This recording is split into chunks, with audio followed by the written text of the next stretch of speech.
stage with those cock waffles. Let's rip the Band-Aid off. I was in a bathroom stall recently, and somebody had written, for a good time, call this number, so I called it. And it was a petting zoo, and it was a freaking great time. They had ducks and pygmy goats. You're not laughing, bro. Let's try it again. I was in another bathroom stall. And somebody else had written, for a good time, call this number, so I tried it again. And it was not a petting zoo. It was a trucker named Carl. And it was a freaking great time. He had ducks. Pygmy goats. That's how you rip off the Band-Aid. Oh, it's so good to be here. Guys, I've made a lot of bad decisions lately. Get this right, 4 weeks ago, I'm cruising down I-40, I'm huffing nitrous.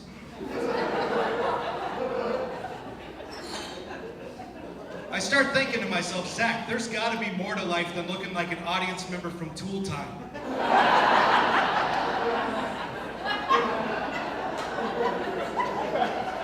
I look like an Al Borland fan, don't I? So flash forward a week later, I decide to start helping people. So I'm giving away bootleg copies of The Passion of the Christ outside of 7-Eleven. It's not going great. It's a little weird when I approach you at the gas pumps. I get it. Flash forward a week later, I decided to start making some money. So I'm scalping tickets outside of the Special Olympics. It's not going great. It's not a slide against them. It's just not a high ticket demand.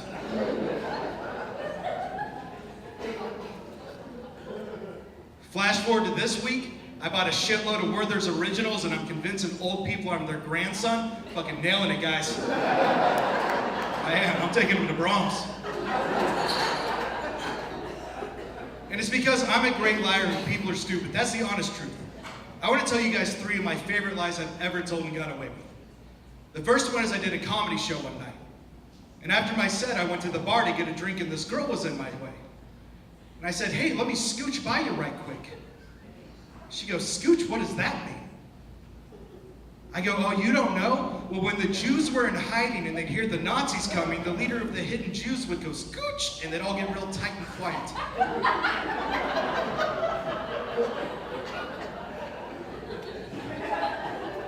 That's fucking stupid, right? 2 minutes later, I heard her telling her friend what scooch meant. Proudest moment of my life. And I have kids. One time I convinced a group of people that if you're homeschooled by your parents growing up, it means you have to live with your grandparents to get your bachelor's.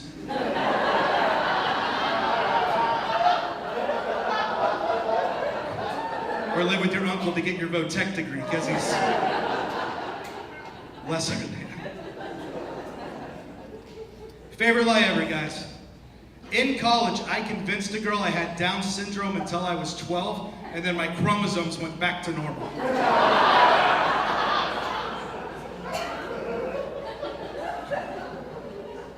Her response, oh, I've heard of that. No, you haven't. Check the journals, there's nothing in there. I got married 9 months ago to the love of my life. Thanks. That's all right. She wouldn't agree with you, but that's okay. I love my wife to death, and I'm so honored that she's here tonight watching me just do this. She's so supportive. She's beautiful. She's funny. She's smart. And I look like a big bag of bacon bits. Like, I don't know how I did it. Here's how I did it. I got my wife because of my sense of humor. This is a true story. On our first date, we were eating dinner. And we started bragging about who could eat more. And she goes, I can eat more than you. And I go, I don't think you can. She goes, yes, I can. I go, I'll eat you under the table. It's a little cunnilingus humor, but sorry for making direct eye contact when I said cunnilingus. I feel like we saw into each other's souls.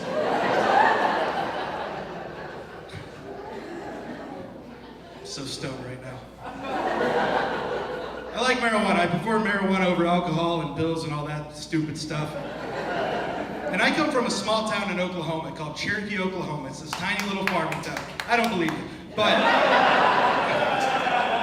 That's 50% of the population just clapped. If you can believe it, guys, I am the hometown hero of Cherokee, Oklahoma. That's how bad it is there. I'm the local boy done good. Of my home. They built a bronze sculpture of me outside of the courthouse. It's called the Statue of Limitations, and it hurts my feelings so much to drive by it. And in Cherokee, they don't have pot like they have in Denver or California. What they have in Cherokee is, it's meth. We have a lot of meth. Like people watch Breaking Bad and take notes. That's a thing that happens. And look, if you're for pot, you're for it. If you're against it, you're against it. I don't care either way. This is 2016. But I have one problem with marijuana. And it's the commercials that they put out where they try and get kids not to smoke pot. They're so far-fetched and unrealistic. So tonight, I want to tell you guys my personal story about the dangers of weed. And I hope this helps a few of you.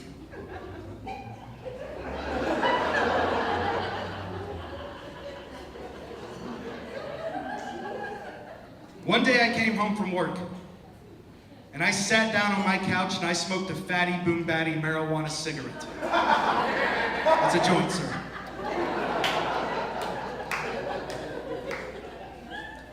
And I lost my remote.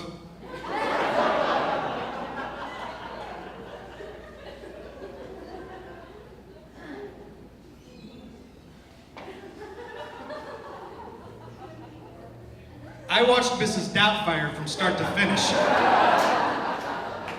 On mute.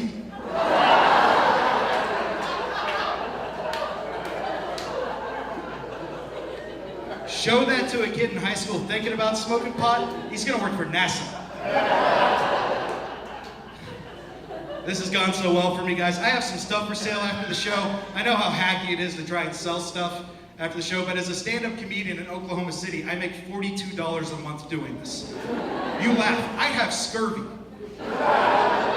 I don't know how I got a Pirate's disease, but I had an orange and my lips cracked open. It's got me super freaked out. If you want to stop by afterwards, I got a VCR I don't really use anymore I'm gonna try and get rid of after the show. There's a copy of Michael Jackson's The Wiz stuck in it, but I'm not gonna charge any extra for that. I'm not a dick. I got some AOL CDs I've collected over the years I'm gonna try and get rid of. We do $10 for 200 hours of internet. Ask Jeeves a shitload with that. Let's get real with one another. I feel like we've created a bond. I feel like we're one right now. I think it'd be fun to start doing cocaine. But I only own crazy straws.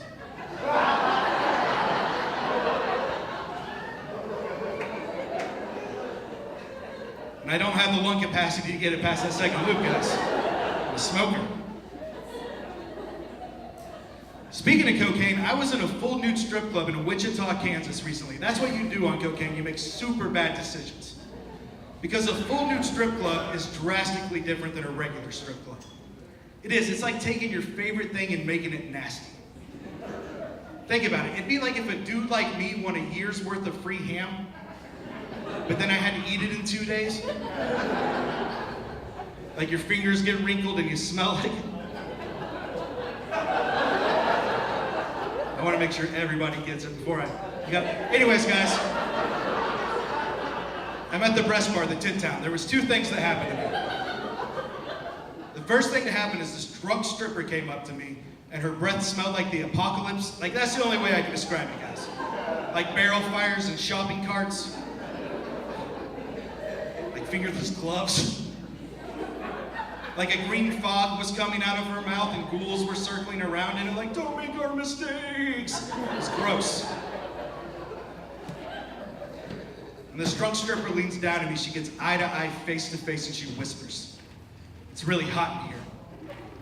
And my nipples aren't hard. And they look like pepperonis.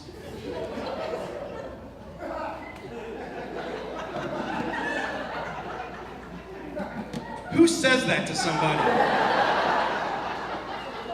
So I leaned forward and said, I fucking love pepperonis. I've got sausage. Let's make pizza. Guys, that's gross. The second thing to happen to me. Calm down. The second thing to happen to me at Vaginaville.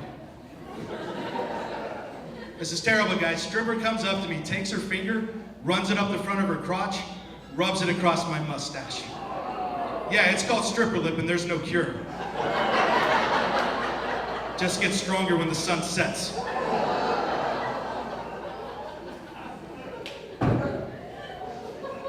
So I did the same thing back to her. And I'm the hero that goes to jail that night. Guys, I'm Zach Smith. Thank you for listening to my Dumb Dumb Thoughts. Have a good night, guys.